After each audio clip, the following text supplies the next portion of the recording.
Hey guys, welcome back. Don't you find it just too irritating that you always have to take your body off your car to switch on the ESC? So what I've done, I've gone ahead and 3D printed myself one of those little arms, lever arms or levers or whatever you want to call them, that turn the ESC on and off. So let's put this thing together and install it. So this piece fits there and this screw. So all you're going to need is a little screw.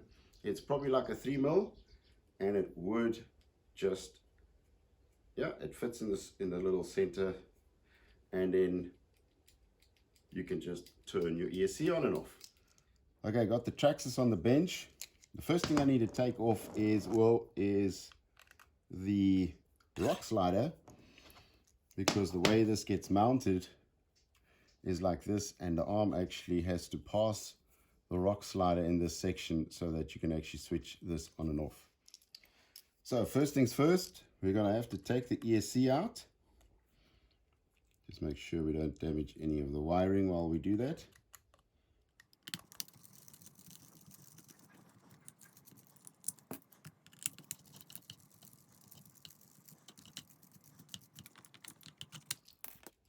And I'm going to take the boat-sided rock slider off as well.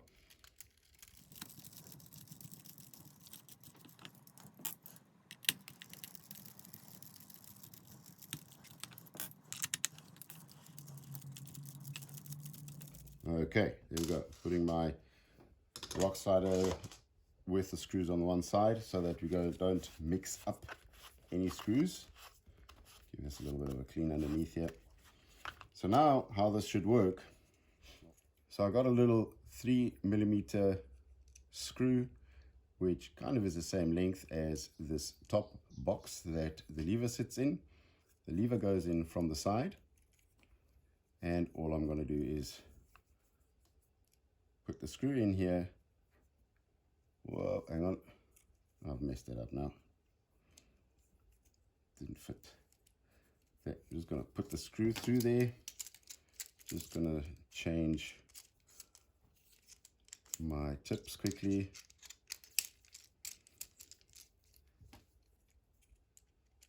And there we go. Screw that in there. Not too tight so that it is loose, that it can move freely. And it should fit exactly into that area, so I can remount the ESC, and the little lever goes exactly over the button. So now I can just push this and it should switch on the ESC. So let's just slide this plate underneath here, line up the screws, and oh, it's easier said than done. Hang on. Push this in here.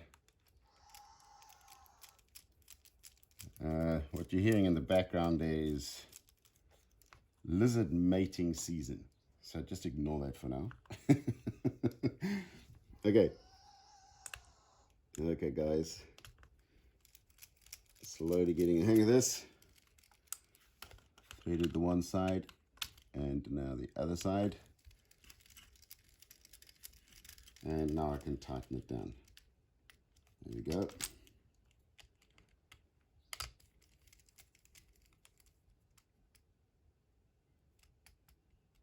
Obviously not too tight, because you know what they say, after very tight comes very loose.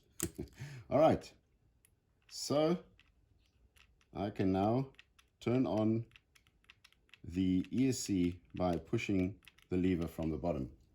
So if I have my body on the car, let me go get my body. Hang on a second.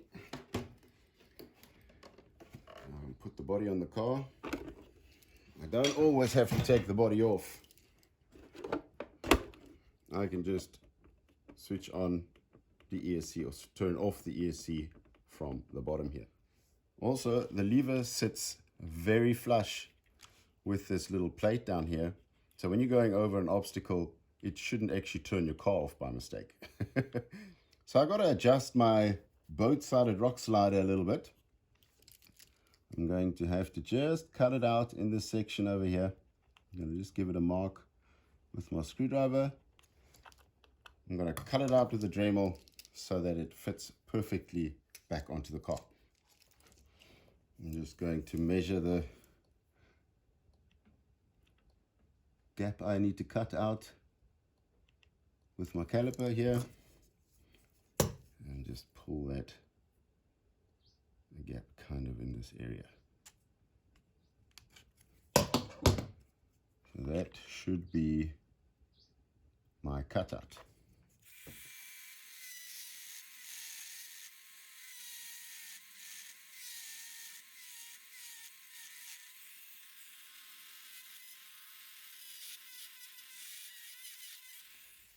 Okay, got my little cutout, and let's do a check if it actually works.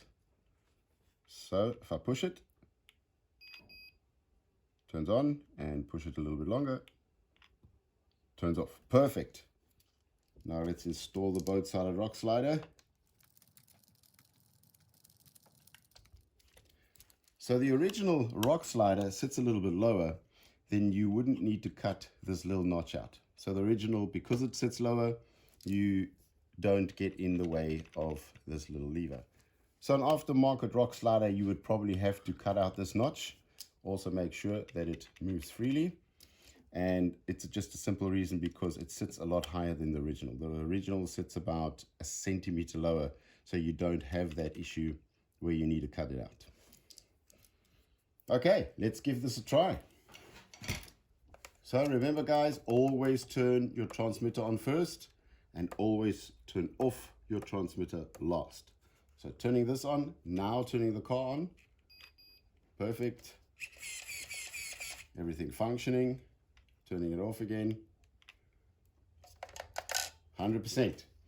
So now I do not have to take my body off to start my car.